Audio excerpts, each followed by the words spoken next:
Ayalıma yalan sözlemek ahlaksızlık.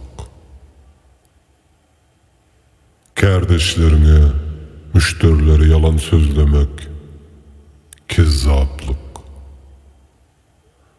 Tutuş halka yalan sözlemek siyaset.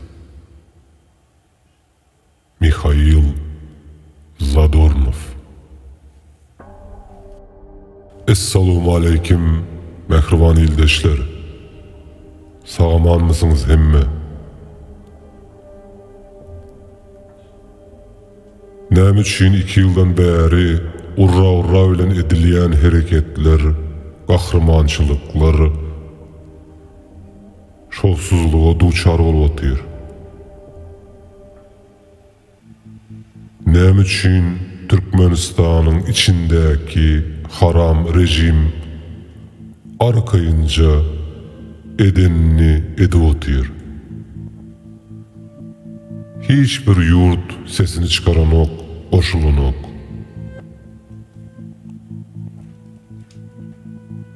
İlki bilen problemanın düýüne Türkmenistana gidelim.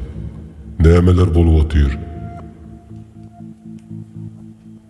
Häzirki wagtda dünýä ýüzünde global siýasat üýtgedi, düýünden.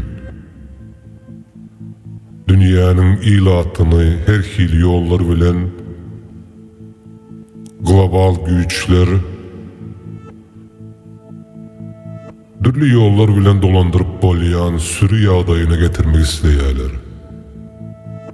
Şol uğurda aktiv propaganda, basyşlar, gadagançylyklar, eksperimentler geçirilip otyr. Covid-19 bu oyunun senaryosundan bir parçasıdır. Sonra çeli test edilmedik sancımların adamlara zor bilen ettirilmegi, Türkmenistan ýaly döwletiň raýatlarynyň laboratoriýa sıçanlary ýaly bu eksperimentlerde ulanylmagynyň şaýady bolup otyryz. Medianın üstü bilen adamlar durmuşun acı hakikatinden uzaklaştırılıyor. Adamzady büyük haosa eltip otyrylar. Elbette bu işin arkasında global güýçleriň bekbidi dur. Hemme zat pulun hizmatında. Tema gaýdalyň. Türkmenistandaky zuluma oyunçy baş tutanyň absurdyna näme üçin dünýä göz yumýar? Munyň jogaby ýekecedir. Halkara guramalaryň, global güýçleriň diktator rejimden alýan behwidi. Maymanyň eline granat verip tomoş edip otyrlar. Olam absurdyň çürdepesine çykdy şu wagt. Emma bu uzağa gitmez. Eger doğru hareket edilse, halk doğru harekete başlasa, ağı, qarany saygarmagy öğrense, emma o mümkinmi? Indi yurdun daşından bu soragyň jogabyny gözläýäli. Daşında edilýän absurd hareketler rejimin perwaýyna da däl. Olar bu bolýan zatlara humor bilen komediýa filmine sereden ýaly serediýär. Sebäbi siz opozisiýa däl. Opozisiýa bilen oppozisiýa. Nadamlygyňyz, sowatsızlygyňyz bilen diňe bir Türkmenistana däl, Dünya maskara olup otyrsınız. Şonun üçün hiç hili efekt yok. Bolmazam. Yalanın alacak galası olmaz. Emma hakikat entek ölenok. Yalan absurd bilen hakikatin söveşi başlandı. Hakikat köşünü giyiyençe yalan dünyanı gezer sözünün Türkmen üçün öz gücünü görkezmeyendiginin hemmemiz şayadı bolmağa başladık. Hudaya şükür. Bir adı belli yalançının yalanını orta döktüm. Adamların reaksiyası meni gatı gen kaldırdı. Men beyle nalaca deyinlige, nadanlığa gatı inandım. Göze görünüp duran yalanın tarafını tutanları, hakikati yalana örcek olup ot alan zombileri gördüm.